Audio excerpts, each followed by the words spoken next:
நிறைய பேருக்கு இருக்கிற ஒரு டவுட், இது நம்ம சேனலான்னு. இதுவும் நம்ம சேனல் தான். ஓகேவா எம்ஜி ஸ்குவாட்? இப்போ வீடியோ பாருங்க. ஹலோ எவ்ரிவான், நான் Madan Gowri and hello my dear MGs. நான் உங்ககிட்ட ஒரு சின்ன விஷயம் சொல்கிறேன், முடிஞ்சால் இமேஜின் பண்ணிக்கோங்க. ஒரு பயங்கரமான ஒரு ரோடை பற்றி நம்ம பார்க்க போகிறோம். இந்தியாவில் இருக்கிற ஒரு ரோடு, நீங்கள் தெரியாமல் கூட போயிடக்கூடாதுன்னு நினைக்கிற மாதிரி பயமுடுத்துகிற ஒரு பர்டிகுலர் ரோடு இந்தியாவில் இருக்குது. பட் அதை பார்க்குறதுக்கு முன்னாடி உங்ககிட்ட ஒரு சின்ன விஷயம் சொல்கிறேன். நம்ம எல்லாருமே இதை ஃபேஸ் பண்ணியிருப்போம். நம்ம ரோட்டில் போயிட்டுருக்கோம். ரோட்னா சிட்டிக்குள்ளே இல்லை, நம்ம ஊருக்கு திரும்பி போயிட்டுருக்கோம்னு வச்சுக்கோங்களேன். சென்னையிலேருந்து ஊருக்கு போகிறோம், நம்மளோட நேட்டிவ் சைடு போகிறோம்னு வச்சுக்கோங்களேன். ரோடு வந்து ஹைவேல அப்படியே எம்டியாக இருக்கும். சம்டைம்ஸ் டிராஃபிக் இருக்கும், பட் சில டைம் பார்த்தீங்கன்னா எம்டியாக இருக்கும் ரோடு. கண்ணு கெட்டின தூரத்துக்கு உங்களுக்கு முன்னாடியும் வண்டி இருக்காது, பின்னாடி வண்டி இருக்காது. நீங்கள் மட்டும் வண்டி ஓட்டிகிட்டே போயிட்டுருப்பீங்க. இப்போ இந்த ரோடை வந்து நல்ல மலைப்பகுதியாக வச்சுக்கோங்க. மலைப்பகுதினா இமயமலை மாதிரி ஒரு மலைப்பகுதி, கொடைக்கானல் ஊட்டி மாதிரி நல்ல பச்சை பசேர்னு இல்லை, எம்டி, ஜஸ்ட் மவுண்டெயின்ஸ், ஒன்றுமே கிடையாது, வறண்ட மலைப்பகுதி. ஓகேவா? அந்த மலைப்பகுதியில் கிலோமீட்டர் கணக்கு நீங்கள் தனியாக போயிட்டுருக்கீங்க. ஓகேவா? முன்னாடி வண்டி கிடையாது, பின்னாடி வண்டி கிடையாது.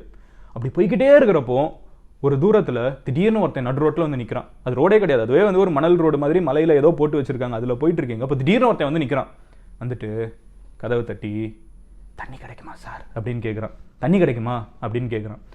உங்களுக்கு அவனுக்கு தண்ணி கொடுக்கணும்னு ஒரு சைடு தோணுது, இன்னொரு சைடு என்ன தோணுன்னா, டேய் யாரா நீ, எங்கேந்திரா வந்துன்னு தோணும்ல.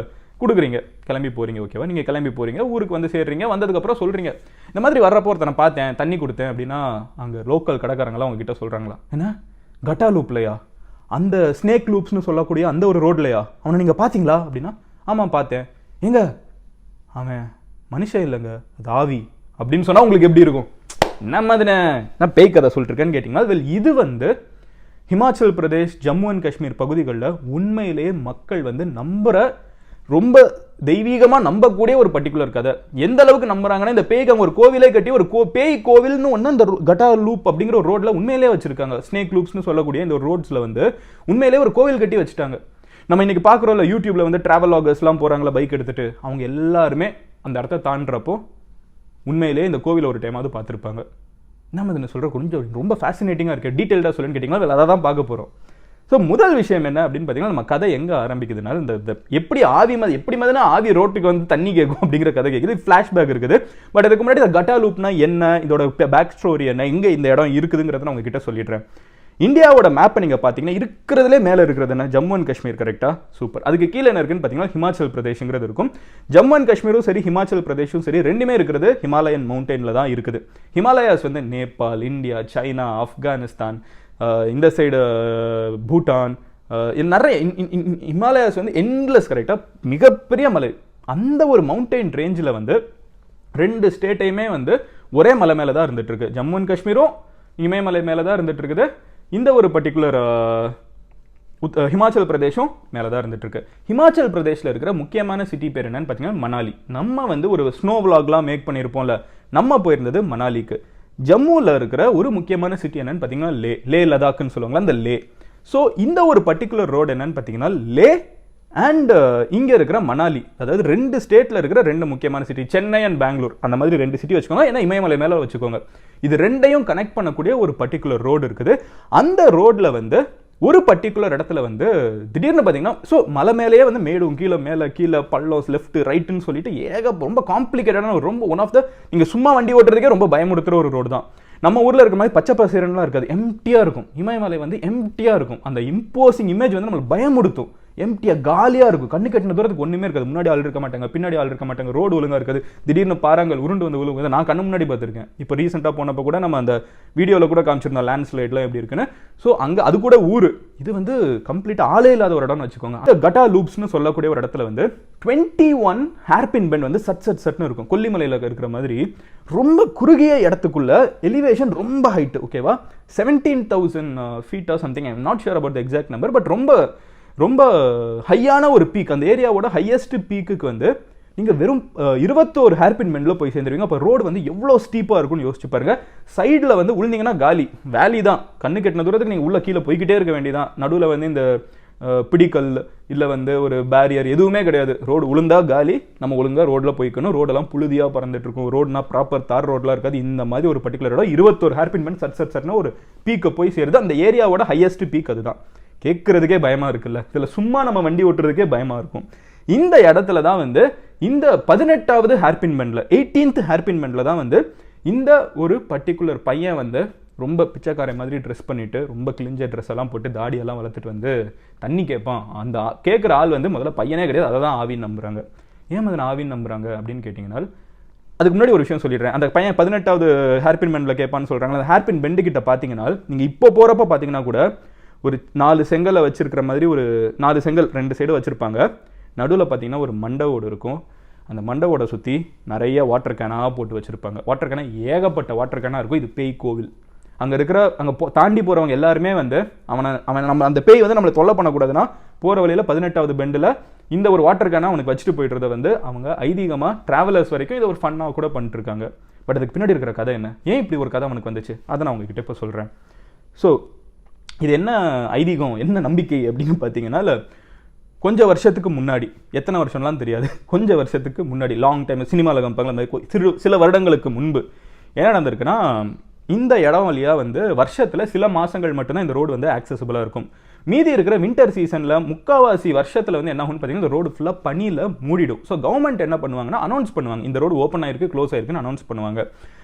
அந்த ஓப்பன் ஆயிருக்குங்கிற டயத்தில் மட்டும் தான் நீங்கள் உள்ளே போக முடியும். 2 சைடும் லாக் பண்ணிடுவாங்க. ஏன்னா ஃபுல்லாக பனி வந்து கம்ப்ளீட்டாக கவர் பண்ணிடும். உங்களுக்கு பனி போகிற காலகட்டத்தில் மட்டும்தான் வந்து ரோடு போக முடியும். இல்லைனா ரோடே தெரியாது, ரோடே கிடையாது, ஃபுல்லாக பனி மட்டும்தான். இமயமலை எப்படி ஃபுல்லாக பனியாக இருக்கிற மாதிரி ஃபுல்லாக பனி ஆகிடும். ஸோ இப்போ யோசிச்சுக்கோங்க, இந்த மாதிரி இருக்கிற ஒரு பர்டிகுலர் ரோட்டில் வந்து ஒரு ட்ரக்கு ஃபுல் லோடட் குட்ஸோட லோடாக இருக்கிற ஒரு truck and truck driver cleaner, so 2 பேர் வந்து அந்த ட்ரக்கோட வந்துட்டு இருக்காங்க. ஸோ இவங்க வந்து லேல இருந்து மணாலிக்கு வந்துட்டு இருக்காங்க. ஸோ மேலே இருந்து கீழே இறங்கி வந்துட்டு இருக்காங்க. வந்துட்டு இருக்கிறப்போ என்ன ஆகுதுன்னு பார்த்தீங்கன்னா, இவங்க கரெக்டாக கிளம்பி வராங்க. வந்து கொஞ்ச நேரத்தில் கவர்மெண்ட் வந்து ரோடை க்ளோஸ் பண்ணிடுறாங்க. விச் மீன்ஸ் அந்த ரோடில் அவங்க தான் கடைசியாக ஊரை விட்டு வெளியே வராங்க. இவங்க வந்து கொஞ்சம், ஏன்னா நம்ம ஊரில் இருக்கிற மாதிரி பிஸியால வண்டி போயிட்டு இருக்காது, ஒரு நாளுக்கு 2 வண்டி 3 வண்டி அந்த மாதிரி ஒரு ஏரியா. ஸோ ஒரு வண்டி கிளம்பி வருது. வந்ததுக்கப்புறம் வந்து கவர்மெண்ட் வந்து அந்த ரோடை க்ளோஸ் பண்ணிடுறாங்க. ஏன்னா ஸ்னோ வரப்போகுது அப்படின்னு அவங்களுக்கு தெரிஞ்சிருச்சு. வரப்போகுதுன்னு ரோடை க்ளோஸ் பண்ணிடுறாங்க. ஸோ இந்த ரோட்லேயே வந்து கடைசியாக போயிட்டு இருக்கிற ட்ரக் இவங்க மட்டும்தான். எப்படியாவது சீக்கிரமாக ஊர் போய் சேரணுங்கிறதுக்காக ட்ரக்கை அடின்னு அடிச்சு அந்த மலைக்குள்ளே எப்படியாவது, இன்னும் ரொம்ப எக்ஸ்பீரியன்ஸ் டிரைவர் போய்கிட்டே இருக்காரு. போயிட்டே இருக்கிறப்ப என்ன ஆகுதுன்னு பார்த்தீங்கன்னா, இந்த கட்டா லூப்ஸ் அப்படின்னு சொல்லப்படுற இடத்துக்கு வராரு. இந்த ஸ்னேக் லூப்ஸ் அப்படின்னு அதை சொல்கிறாங்க. இந்த கட்டா லூப்ஸுங்கிற இடத்துக்கு வரப்போ 21 ஹேர்பின் மின் இருக்குது. அதில் 18th ஹேர்பின் மின் மேலே இருக்கிறப்போ என்ன ஆகுதுன்னு பார்த்தீங்கன்னா, ட்ரக் வந்து பிரேக் டவுன் ஆயிடுது. என்னடா ட்ரக் பிரேக் டவுன் ஆயிடுச்சுன்னு அவர் யோசிச்சுட்டு இருக்கப்போ என்ன ஆகுதுன்னு பார்த்தீங்கன்னா, சரி ட்ரக் பிரேக் டவுன் ஆயிடுச்சு, சரி பண்ணலான்னு கிளீனரும் அவரும் போய் என்னெல்லாமோ ட்ரை பண்ணி பார்க்குறாங்க. பட் ட்ரக்கை சரி பண்ண முடியல. ஸோ இவர் இருந்தால் என்ன பண்ணாருன்னு பார்த்தீங்கன்னா, சரி ஓகே கிளீனர் கிட்ட இருக்கிற கடையில் எங்கேயாவது போய் மெக்கானிக் இருக்காங்களான்னு பார்த்துட்டு வர சொல்லி அனுப்புறாரு. அவனும் மைல் கணக்கில் நடந்து போகிறான். போயிட்டு வந்துட்டு யாருமே இல்லை. முன்னாடி ஹெல்ப் கேட்கலாம், பின்னாடி ஹெல்ப் இல்லைன்னா அவங்க அப்புறம் ரொம்ப நேரம் வெயிட் பண்ணிருக்காங்க. பார்த்தா யாருமே வரமாட்டாங்கன்னா ரோடை க்ளோஸ் பண்ணிட்டாங்களே. ஸோ இவங்க தான் கடைசி வண்டி இவங்களுக்கு தெரியல, உள்ளே வந்துட்டாங்க. ஸோ இவங்க என்ன பண்ணுறாங்கன்னு பார்த்தீங்கன்னா, சரி அந்த பையன் வந்து சுற்றியெல்லாம் பார்த்துட்டு எங்கே உள்ளே ஈக்காக்கா கிடையாது, கிராமம் கிடையாது, ஒன்றும் கிடையாது, கிலோமீட்டர் கணக்கு எம்டியாக இருக்குது, ஒன்றுமே இல்லை அப்படின்னு சொல்லிட்டு அந்த பையன் திரும்பி வரான். வந்த உடனே டிரைவர் என்ன பண்ணுறாருன்னா, அப்படியாப்பா சரி நீங்கள் இந்த இது இருந்துக்கோ, குட்ஸ் எல்லாம் இருக்குது வண்டி ஃபுல்லாக, எவனா திருட்டு பையன் வந்துடக்கூடாது, ஸோ நீங்கள் இருந்துக்கோ, நான் வந்து உள்ளுக்குள்ளே ஏதாவது இருக்கா இல்லையான்னு பார்த்துட்டு வரேன் அப்படின்னு சொல்லிட்டு இவர் கிளம்பி போகிறாரு. ரொம்ப தூரம் நடக்கிறாரு. இவர் ஆப்போசிட் சைட் போகிறார். அவன் மேலே ஏறி போனால் கீழே இறங்கி வராரு. ஃபைனலி ஒரு கிராமத்தில் வந்து போயிடுறாரு. போயிட்டு இந்த மாதிரி ஒரு மெக்கானிக்கை பிடிக்கணும்னு சொல்லி மெக்கானிக்கையும் பிடிச்சிடுறாரு. பிடிச்சிட்டு நம்ம வந்து சரி பண்ணி வச்சிடலாம் வண்டியை அப்படின்னு சொல்லிட்டு மெக்கானிக்கை கூப்பிட்டு வர்றாரு. வர்றப்போ பார்த்தீங்கன்னா ஸ்னோ வந்துடுச்சு. ஸ்னோ வந்து கம்ப்ளீட்டாக ரோடை கவர் பண்ணிடுச்சு. இவங்களால ரோட்லேயே வர முடியாது, ஏன்னா ரோடே கிடையாது, ரோடு ஃபுல்லாக ஸ்னோ கவர்டு.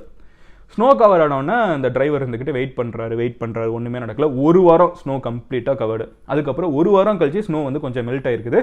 இவர் இருந்துக்கிட்டு சரி 1 வாரம் கழிச்சாவது மெல்ட் ஆச்சு, அந்த பையன் வேற உள்ளே மாட்டியிருக்கானே, அவனுக்கு சாப்பாடுலாம் எப்படி கிடச்சிச்சா இல்லையான்னு தெரியல, நம்ம ட்ரக்கில் இருக்கிற சாப்பாடை வச்சு எப்படி 1 வாரம் ஓட்டியிருப்பான்னு சொல்லி போய் பார்த்தா அவன் பனியிலேயே புதஞ்சு இறந்து போயிருக்கான். இந்த டிரைவர் இருந்துக்கிட்டு என்னடா பனியிலே புதஞ்சு இறந்து போயிட்டா, அவனுக்கு வந்து சொந்தக்காரங்கன்னு யாரும் கிடையாது. ஸோ அந்த கிராம மக்கள் எல்லாருமே வந்து ஒன்று சேர்றாங்க. சேர்ந்துட்டு அவங்களுக்கு தெரிஞ்ச எல்லா ஃபார்மாலிட்டிஸையும் பண்ணி அந்த பையனை கிட்டே அந்த 18th பெண்டு கிட்டே வந்து ஒரு இடத்துல புதைச்சி வச்சுடுறாங்க. புதைச்சி வச்சுட்டு வண்டி எடுத்துகிட்டு இவர் கிளம்பிடுறாரு. ஓகேவா, ஸ்னோவில் அவன் மாட்டி இறந்துட்டாங்க. இது நடந்து முடிஞ்சதுக்கப்புறம் there has been so many instances. பல பேர் வந்து என்ன சொல்கிறாங்கன்னா, நான் ரோட்டில் வந்துட்டு இருந்தேன், 18வது பெண்டு கிட்ட வந்து ஒருத்தன் ரொம்ப கஷ்டப்படுற ஒரு பையன், ஒரு மாதிரி ட்ரெஸ் எல்லாம் கிழிஞ்சிருக்கிற ஒரு பையன் வந்து தண்ணி கேட்டான், நான் தண்ணி கொடுத்தவனா அங்கேருந்து கிளம்பி போயிட்டான் அப்படின்னு சொல்கிறாங்க. இவங்கெல்லாம் வந்து உண்மையிலே ஒரு பையனை பார்த்தாங்களா இல்லையா நம்மளுக்கு தெரியாது. நிறைய பேர் இதை சொல்கிறாங்க. கரெக்டாக 18th பெண்டில் ஒரு பையன் வந்தான், நாங்கள் தண்ணி கொடுத்தேன்னு. இது இந்த கதையெல்லாம் தெரியாதவங்க ஜென்ரலாக கிராமத்துக்கு போகிறவங்களா இருப்பாங்களா, ஊர் மணாலி போகிறவங்க இல்லை லே போகிறவங்களாம் சொல்கிறாங்க, ஆமாம் கட்டாலூப்பில் 18வது பெண்டில் ஒருத்தன் வந்து கொடுத்தான்னு. அப்போ தான் ஊர் மக்கள்லாம் சொல்கிறாங்க, ஏங்க அங்கே ஒருத்தனை செத்து போனாங்க, அந்த மாதிரி ஊரில் அங்கே யாருமே போக மாட்டோம், அது ரொம்ப தள்ளி இருக்குது, அங்கே யாருமே இருக்க வாய்ப்பே கிடையாது, அங்கே ஒரே ஒரு பையன் செத்துருக்கோம், அப்போ அந்த ஆவி கிட்ட தான் நீங்கள் கொடுத்துருக்கீங்கன்னு சொல்லிட்டு லோக்கல் லெஜெண்ட் ஃபார்ம் ஆகுது. ஸோ இந்த லெஜெண்ட் ஃபார்ம் ஆனதுக்கப்புறம் என்ன பண்ணுறாங்கன்னா அந்த பையன் வந்து ரொம்ப பாவம், தண்ணிக்கு ஏங்கி அவன் செத்து போயிருக்கான் அப்படிங்கிற காரணத்தினாலையும் அதுக்கப்புறம் அவன் வந்து சில பேர் தண்ணி கொடுக்காம போனாங்கன்னா அவனை துரத்திட்டே வந்த மாதிரிலாம் கதை இருக்குது. ஸோ அவன் வந்து தொல்லை பண்ணக்கூடாதுங்கிற காரணத்தினாலும் என்ன பண்ணுறாங்கன்னா அந்த வில்லேஜஸ் வந்து அங்கே வந்து அவன் மண்டவோட வச்சுட்டு வெளியே எடுத்து மண்டவோட வச்சு அதை சுற்றி 4 கல்லை வச்சுட்டு நிறைய வாட்டர் கேனை போட்டு வச்சுட்றாங்க, குடிச்சிக்கோ வரவங்க போகிறவங்களெல்லாம் தொல்லை பண்ணாதுன்னு. ஸோ இப்போ வந்து ட்ரெண்டே அப்படின்னு பார்த்தீங்கன்னா இந்த மாதிரி போகிறவங்க வந்து போகிற வழியில் வாட்டர் கேனை வாங்கிட்டு போய்ட்டுறது, வாங்கிட்டு போய் அந்த இடத்துல அந்த பேய் கோவில் முன்னாடி அந்த பையன் முன்னாடி வந்து தண்ணியை போட்டுட்டு நான் அங்கேருந்து கிளம்பி போகிறேன். நிறைய அங்கே ஏகப்பட்ட வாட்டர் கேன்ஸ் பார்ப்பீங்க அந்த மண்டவோட சுற்றி. ஆனால் ஒரு வாட்டர் கேன் கூட ஓப்பன்டாக இருக்காது. இது இந்தியாவில் இருக்கிற உண்மையிலே ஒரு ரோட்டில் நடந்துட்டு இருக்கிற ஒரு ஃபார்மாலிட்டி, ரிச்சுவல் ஃபார்மாலிட்டிங்க பாருங்க. ரிச்சுவல் எப்படி இருக்குது கேட்கறதுக்கே இன்ட்ரெஸ்டிங்காக இருக்குல்ல. இப்போ நீங்கள் சொல்லுங்கள், இந்த கட்டா லூப்பை நீங்கள் போய் பார்க்கணும்னு நினைக்கிறீங்களா? இது உண்மையிலே இருக்குது இமயமலையில். யோசிச்சு பாருங்க. இப்போ கேட்குறது ஜாலியாக இருக்கும், நான் போகிறேன்னு இப்படி யோசிச்சு பாருங்க. இமயமலையோட வாஸ்ட்னஸில் முன்னாடி பின்னாடி யாருமே இல்லாமல் அந்த இடத்துல ஒரு மண்டவோடு அதை சுற்றி வாட்டர் கேனு எவ்வளோ வியர்டாக இருக்குது. அது ஒரு கோவில், அங்கே கும்பிட வேற செய்கிறாங்க நிறைய பேர், ஜேர்னி இந்த பத்திரமா இருக்கணும்னு. இது இந்தியாவில் ஒரு ரிச்சுவலாக இருந்துட்டு இருக்குது. இந்த வீடியோ முடிகிறப்ப நான் உங்ககிட்ட கேட்கணும்னு நினைக்கிற கேள்வி என்னன்னு பார்த்தீங்கன்னா, நீங்கள் அங்கே போவீங்களா மாட்டிங்களாங்கிறத முதல்ல கமெண்ட்டில் சொல்லுங்கள். உங்கள் ஃப்ரெண்ட்ஸ் யாராவது நல்ல பைக்கர்ஸ் இருந்தாங்கன்னா, நல்லா வந்து இந்த பெட்ரோல் ஹெட்ஸ் நிறைய கார் ஓட்டுறவங்க இருந்தாங்கன்னா அவங்க கிட்ட இந்த வீடியோ ஷேர் பண்ணிட்டு மச்சான் இங்கே வாழ்க்கையில் போகிறோங்கிறத சொல்லுங்கள். ரெண்டாவது, உங்களுக்கு ரொம்ப ரொம்ப பிடிச்ச ரோடு டிரைவ் பண்ணுறதுக்கு எதுங்கிறத கமெண்ட்டில் சொல்லுங்கள். நீங்கள் இவ்வளோ நேரம் இந்த வீடியோ பார்த்தீங்கனாலே மோஸ்ட்டாக உங்களுக்கு டிரைவ் போகிறதெல்லாம் பிடிச்ச ஒரு ஆளாக இருப்பீங்க. ஸோ உங்களுக்கு ரொம்ப பிடிச்ச ரோடு எதுங்கிறத கமெண்ட்டில் சொல்லுங்கள். எனக்கு பர்சனல் ஃபேவரட்டான ரோடு எதுன்னு பார்த்தீங்கன்னா எனக்கு வந்து சென்னை மதுரை அப்புறம் வந்து கொடைக்கானல் மேலே ஏறுறது, இந்த 2 ரோடு வந்து எனக்கு பர்சனலாக ரொம்ப ரொம்ப பிடிக்கும். ஸோ எனக்கு அதுதான். அண்ட் கண்டிப்பாக இந்த மண்டை ஓடு, இந்த பேய் கோவில் இதெல்லாம் நான் போய் பார்ப்பேனான்னு கேட்டிங்கன்னா நான் போய் பார்ப்பேன். ஏன்னா நம்ம டிசைன் அப்படி மேனுஃபேக்சரிங் டிஃபெக்ட் நான் போய் பார்க்கணும்னு தோணுது. கண்டிப்பாக அது ஒரு vlog-ஆ நம்ம சேனல் என்னைக்காவது மேக் பண்ணுவோம். அண்ட் கடைசி விஷயம் என்ன அப்படின்னு பார்த்தீங்கன்னா, ஓகே இதெல்லாம் முடிஞ்சிச்சு, கதை சொல்லி முடிச்சாச்சு, கிளம்பணுன்னா கிளம்பிக்கோங்க. பட் அதை வீதி MG ஸ்குவாட் இருக்கிறவங்க இருந்துக்கிட்டு நிறைய பேர் என்னை வந்து மீட்டப்பில் பார்க்கணும் அப்படின்னு சொல்லி கேட்டுட்டு இருந்தீங்க. நீங்கள் என்னைய பார்க்கணும் அப்படின்னு நினச்சிங்கன்னா மெட்டா வந்து அதுக்கு ஒரு பயங்கரமான மேட்டரை வந்து உருவாக்கியிருக்காங்க. ஒரு மீட்டப்பையே வந்து அவங்க ஆர்கனைஸ் பண்ணுறாங்க, கிரியேட்டர் டேன்னு. சென்னையில் நிறைய இடத்துல வந்து நீங்கள் பார்த்துருப்பீங்களா, நம்மளை ஃப்ளெக்ஸ்லாம் வச்சுருந்தாங்க. நீங்களும் வந்து அந்த ஈவெண்ட்டில் பார்ட்டிசிபேட் பண்ணி, நான் மட்டும் இல்லை நிறைய கிரியேட்டர்ஸ் வராங்க. ஒரு செம்ம ஈவெண்ட்டாக இருக்குது. இன்ஸ்டாகிராம் ஒரு ஈவெண்ட் நடத்தினாங்க, எப்படி நடத்துவாங்க. ஸோ அந்த மாதிரி ஒரு பயங்கரமான ஒரு ஈவெண்ட் நடத்த போகிறாங்க. நீங்களும் அதை பார்ட்டிசிபேட் பண்ணணும்னு நினச்சிங்கன்னா மதன் கௌரியை வந்து இன்ஸ்டாகிராமில் சர்ச் பண்ணுங்கள். ஒரு வெரிஃபைட் ப்ரொஃபைல் இருக்கும், அது நான் தான். ஃபாலோ பண்ணுங்கள். ஃபாலோ பண்ணிவிட்டு நான் ரீல்ஸ் போட்டிருப்பேன், அதில் வந்து செக் பண்ணுங்கள். அதில் எல்லா ஸ்டெப்ஸும் கொடுத்துருக்கேன். 3 ஸ்டெப் தான். 3 ஸ்டெப் ஃபாலோ பண்ணிங்கன்னா it's free ticket. It's Instagram event, it's a big event. So நீங்களும் வாங்க, நம்ம ஒன்றா சேர்ந்து அங்கே மீட் பண்ணுவோம். நாளைக்கு நான் உங்களோட ஒரு வீடியோவில் பார்க்குறேன். இந்த வீடியோ உங்கள் ட்ராவலிங் ஃப்ரெண்ட்ஸ் கிட்ட ஷேர் பண்ணுங்கள். Love you all, take care, bye, cheers MGs.